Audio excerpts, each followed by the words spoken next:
Good morning, good afternoon, and good evening. Welcome to Helltaker, a fun puzzle game with a charming cast and a wonderful soundtrack. Especially with its wholesome goal of going through hell to collect our ultimate demon girl crew. Follow me as we go through this journey as I collect 100% of all the achievements. This, of course, will require me going through the entire game, so if you want to play the puzzles for yourself, which I recommend you do, this is your spoiler warning to click off of the video. We are only told that our Helltaker here has dreamt of his ultimate crew, so he immediately decides to go seize that dream. And now we're in hell. We have a resource bar on the bottom left indicating our will, which we use to move about the level and interact with objects. This first level is pretty straightforward, quite literally, and here we meet Pandemonica, the tired demon. Like most customer service workers, she's lost the thrill of life, so we choose the right dialogue option and she agrees to join us. Just like that, we get our first achievement in Doomtaker. Yeah, and easy as that was, supposedly only 91% of total players have gotten this achievement, so hey, never too late to become a statistic. Starting from the second level, we get the option to ask for life advice from our wonderful crew behind us.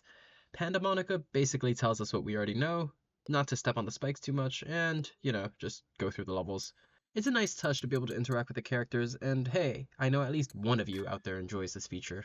This feature will actually be relevant in one of the achievements later, but speaking of dialogue, if we choose the wrong dialogue option at the end of the levels, instead of taking their hearts, these girls will rip ours out. So we choose the second dialogue option, and Modeus, the lustful demon, agrees to join us on our journey. I actually wonder where these demons get their titles from. Surely they can't be naming themselves, right? Even if they were, I think Modeus should be called the lazy demon instead, because she's suggesting that we should skip all the levels instead. Obviously, if I were to do that, it really wouldn't have an impact on the achievements, but I know at least one of you in the comments will tell me that I didn't fully complete the levels, so I'm gonna dive headlong first into some spikes and brute force my way through the levels, and show why males live shorter lives on average. Here, Cerberus greets us, and honestly, I think this is a great artistic reimagination of the three-headed dog. They tag along, and oh yeah, they're canonically only one demon. Yup, 3 girls, 1 demon. My headcanon is that we are ascending through the levels of hell, but if that's true, shouldn't Cerberus be closer to the gate or something? I'm probably reading too much into it. For this level and 2 others in the future, there's actually an additional objective we need to accomplish for our 100% achievements run. The rock on the right side with the sigil on it has an inscription underneath it which we need to retrieve.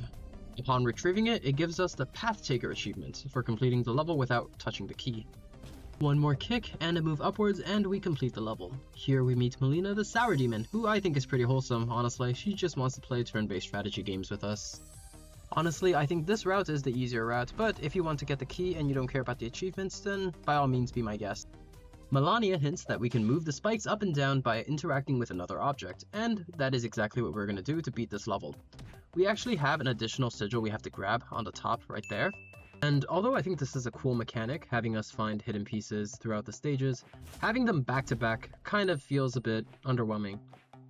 But this is the part where we're going to kick the rock upwards, and then we're going to kick the rock next to us so we can flip the spikes around for us. This way we minimize the damage we take, and we can grab the second inscription. Zurata here offers to join us, and at first we refuse, but she does her best high school bathroom impression, and we let her in. Thus completing the first half of the Helltaker campaign. Now, this is a stage where I mentioned we actually have a special interaction we can do at the start. By choosing the life advice option, instead of advising us on how to beat this level, Zurata and her sister Melina start arguing, and basically we follow the instructions of the Google AI and it gives us an achievement. Yeah, please don't try this at home. Help is always available and just a call away. With that, sidetrack, we have to actually beat this level. The third and final encrypted stone is on this level, and obtaining it is only 2 mind games and 5 zip codes away. I'm not even going to explain how many times I had to replay this level because I could not understand what was going on, but essentially you have to spin around 2 times until you finally kick the skeleton, kick the rock, kick the lock, and kick the inscription stone. And just like that, the third and final piece is there, and we meet Azazel the Curious Angel. We first tell her that we're actually looking for angels, and being one herself, she takes us straight to heaven. Same day shipping, and even with an achievement, Helltaker. But of course we gotta replay this level again if we want to progress with the game, so one jump cut later, and we are back at Azazel, who this time we're gonna say we're looking for demons, who she says yes, her too. She's tagging along for the sake of scientific research. you know what? If she needs to conduct field research and she's like the only scientist in the game so far, then yeah, sure, whatever. That's feasible, I guess. While we're waiting for me to actually solve this puzzle, I guess I should explain what the inscription stones do. They actually combine to form a key code, which we need for one of the achievements, but we're not going to reach that point until much later. But first, Justice, who congratulates us on solving the puzzle. We are honest in that we didn't skip the puzzle, and hey, you saw that too. I did not skip it, and so Justice joins us on our crew. I'm not even going to narrate the DMV level, just look at this line, and just look at the story.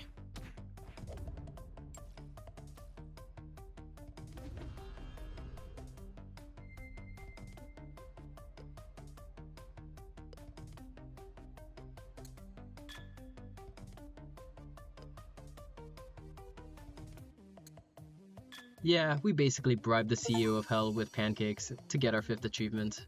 Honestly, if all CEOs could be bribed with pancakes, then the world might be a little better. Just might be. Then again, I guess you are bribing them, so who knows. In fact, maybe the economy will collapse, so bad so that Lucifer even mentions that nobody else has passed through the gates of Hell, so I guess maybe their economy isn't flowing, but that's beyond my focus or my expertise for now. But I guess I should mention, Justice is making a pretty interesting comment towards Lucifer, and that's not without a reason. I guess I should mention that the reason this game was actually created was because the developer, Van Ripper, wanted more internet content pertaining to demon girls in suits. And so when he didn't have enough content, he just made a game and let the internet get to work. And you know what? Be the change you want to see in the world. That's pretty impressive, my dude. But just like that, we grab the key and we open the gates of Hell, giving us our Gatetaker achievement, number 6 out of 7. And yeah, this is the second scripted death. Don't at me with complete the game without dying once. Physically impossible, proven right here. Well, we're actually not really dead yet. Whoever found us wants us alive, and that person is none other than Judgement, who is clad in what I can only describe as my one-way ticket to demonetization. And yeah, I didn't think you would be able to put a boss fight in a puzzle game, but here we are. This is a pretty sick one, actually. We have 4 lives, as showcased by the 4 fires on the bottom, and the goal is to dodge all the chains until the chains of the machine are exposed for us to kick, and that's how we take down Judgement. There are going to be 4 phases, and I guess I'll just do a supercut of them.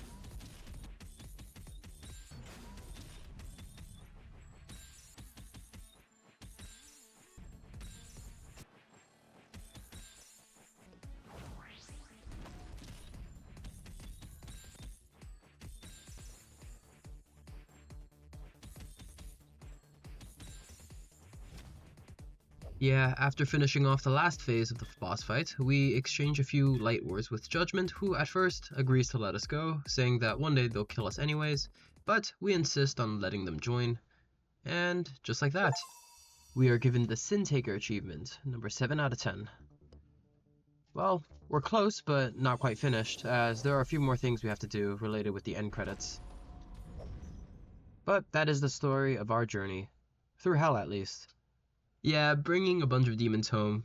Yeah, Helltaker just looks so tired and out of it, but hey, it's the life he chose and it's the life he will live.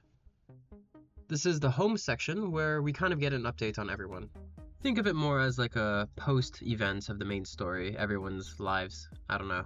But starting with Lucifer here, she makes a bunch of pancakes with us and kind of questions why ours is so perfectly flat. Modius here finds out about romance and wonders if she's been doing it wrong the whole time. Justice asks us if there's a reason why we don't take off our sunglasses and reveals that they themselves are blind. So yeah, that's cool. But we don't give them the reason why we always wear ours. Pandemonica turns into the sadistic demon once she's had her coffee, and I think she compliments us for it. I'm not really sure though, cause she immediately threatens to break our fingers and says that the hospital has been quite competent so far. Melina here says that there's no good turn-based strategy games to play, and all that there is rip-offs or just terrible remakes, and she says she's gonna play them again anyways, and you know what? That might be a jab at my nostalgia trips. But I'm not even gonna comment over Zrata. She's just herself, I guess.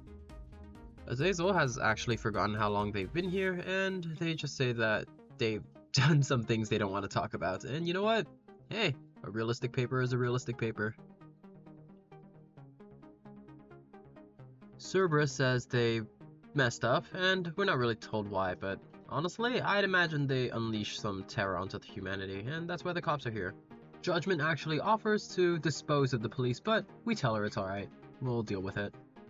The police know that we're in there, so there's no real point to not opening the door. So we open the door and offer them pancakes. Yeah, just like that, the ending of Helltaker, or one of the endings at least. It's a pretty good story, obviously for the plot, but hey, supposedly it's about terrible people, but I had fun. But we're not done quite yet, as if you actually remember the inscription stones from before, collecting all 3 actually gives us a code to do something inside the living room. By opening up the escape menu, we will see that on the bottom there's a line of little arrows, which are actually from the inscription stones. We just have to follow them and move, well, in the order that they point us to. So we're going to go down, up, right, up, then we're going to go left, down, down, left, up, down, and finally right and up, giving us the Abyss Taker achievement for, well, making the steps. Walking up, we actually see Beelzebub, the Great Fly, who is actually the narrator at the start of the story. She tells us a bunch of nonsense, saying that we are the true king of hell and whatnot, and Lucifer comes over and basically tells us that it's all a bunch of lies. Because, well, Beelzebub was sealed forever away into the void at the time when Justice used to be the high prosecutor. So, not to worry about it, Lucifer will just close the portal after dinner. But of course, we jump through. Yeah, that was definitely the most sensible thing to do. We are just surrounded by purple and void and nothingness right now. Even Beelzebub is pretty surprised to see us, because we're probably not mentally well if, we willingly jumped into eternal exile, but Beelzebub turns into an anime girl and accepts our chocolate pancakes. Yeah, this might just be the cure to depression we all needed. Well, we've come full circle. Beelzebub narrates the story all over again, and yeah, to this day, no one really knows where the Helltaker went. Maybe we're the Helltaker, but we forgot. We're not quite done yet, as there are still a few more achievements to go, and we can only get them through Examtaker, the DLC, where it's kind of a futuristic, cold version of hell. And we are thrown into the first level, where you will see that our now will is displayed on the top of the screen. And our objective instead of a girl is a generator, which we will actually smash. Quite literally, as we are committing property damage. It is here that we meet the Lore Master, who is a new character, but she tells us that we are the perfect fusion between a human and a demon. And she's going to put us through a bunch of scientific trials to see if we are indeed the ultimate life form. And yeah, we see Lucifer is now the maid demon. Half of the levels don't actually contain the puzzle objective, but instead is kind of like a maze, a wipeout game if you will. It's not really difficult, but it's more about timing. The Lore Master tells us that according to the data, we are the best specimen because we have the mark of the beast, and Lucy comes to tell her that it is wrong, we are actually subject 67, not 66 from batch number 6. Time-wise, we are actually in a future version of hell, not too noticeable actually, because, everything is now blue instead of the red, and, well, everything's kind of industrialized. Everything's machines, and yeah, there's one-shot lasers everywhere. The Lore Master almost doesn't seem to be happy that we're alive, but, nothing death threats can't stop. So, they tell us a secret. They're not a real demon, but actually an angel, and are here for research purposes. Sound familiar? Well, they are actually Azazel, who has now fully turned into a demon. And according to the official comics by Van Ripper, yeah, this is Azazel, as throughout various comics, she has been shown to discuss with the other characters that she seems to be growing horns, and that her hair is growing white. But this isn't the only physical transformation that can happen between the characters. And we know this because Lucifer is an elder demon, and her horns are white. So it's very likely that the Lore Master painted her own horns so that she can appear older and wiser.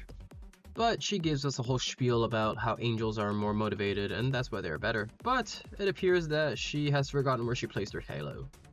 As for us, she's placing us in her most sadistic test yet, and hell yeah, it's a lot to look forward to, isn't it? There are 4 protruding lasers and 2 whole end generators we have to break, and yeah, it's pretty fitting for a final level. And although I guess there isn't much of a replayability loop in this game, I will say if you don't play the game for like a year or 2 after you first beat it, yeah, a lot of these puzzles you kind of forget how to do them, but, I still think it's a fun challenge to retackle them every now and then. Destroying this generator beats us the level, giving us the 9th achievement, Puzzle Taker. And, well, yeah, I guess our demon-human hybrid does have a point. We could always skip the levels in the menu, but hey, we deserve a pat on the back for doing them anyways, brute forcing them when no one asked us to. I actually really enjoyed these levels of Examtaker, mainly for the fact that it seems more fast-paced than the others. And, well, technically you do get one-shots, so sorry if you're a Dark Souls player, you can't really parry these lasers. The fact that there are no checkpoints kind of adds to the intensity of it. It's like you have to not slip up and you just have to run through it. Even if you do fail after a few times, you kind of just learn the pattern. And yeah, even though I take an extra loop here, I beat this level and yeah. Even though it's not really a roguelike or a boss fight, they're still pretty fun.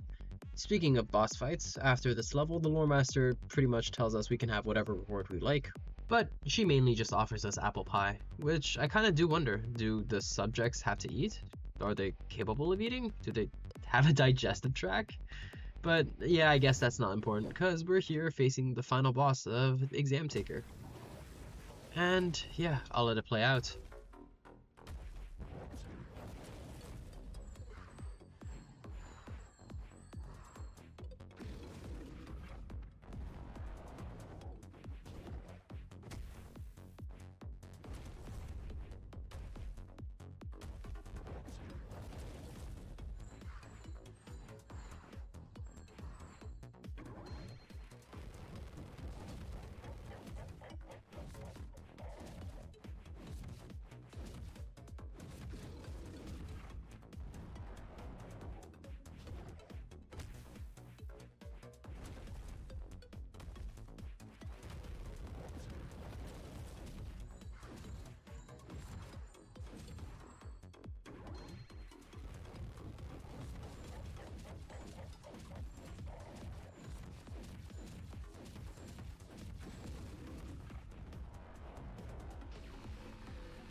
And yeah, with an explosion that's only partially our fault, we successfully take down the giant robot and get Battletaker, the final achievement. And yeah, we passed the Lord Master's exam. Perhaps really we are the Examtaker, and yeah, retrospectively, we get to take some apple pies. But Lore Master reveals that Lucy ate them all, so their chef has to make more. But of course, here's Justice, the now apple pie demon. I guess a final note for a little bit of fun. Justice's horns have turned white from the previous game, Helltaker, so yeah, a significant time has passed, but that's not relevant anymore. We are the first healthy subject to make it out alive, and so we get to enjoy everything. But Lucifer pulls us to the side for a bit and has a small pep talk with us. She tells us that she doesn't like that Hell is under the Lore Master's rule, and one day she vows to have her crown back. She just wonders who we will side with since we're quite unpredictable. And she tells us that we remind her of a man she once knew, and, you know, she wonders how he's doing. And with that, the end of Examtaker. With all our achievements gotten, our journey comes to an end. So yeah, pretty neat, huh?